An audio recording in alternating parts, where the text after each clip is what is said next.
kwa maana kwamba huwezi kusema kwamba nakula nyama ya mbuzi leo kwa sababu kula nyama ya mbuzi ni sunna. La, hakuna sunna ya kula nyama ya mbuzi. Kadhalika tutaja baadhi ya mambo mengine. Je, kula wali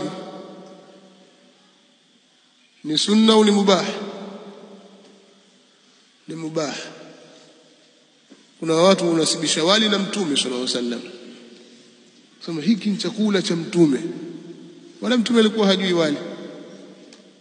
Wali ulikuja baadaye kwa Waarabu, haukuwepo katika zama za Mtume sallallahu alaihi wasallam. Kwa watu huunasibisha pia kwamba ni sunna bwana, hiki chakula cha Mtume. Mtume hajakula wali.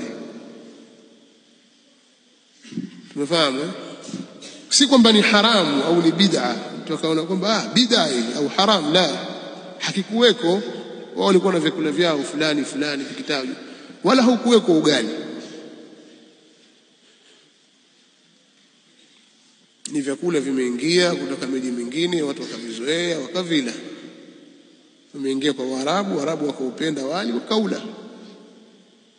Na hata ngano ilikuwa ikiliwa si hivi inavyoliwa leo kwamba zapikwa chapati ilikuwa na mtindo fulani na kadha. Tayeb, turudi katika maudhui yetu.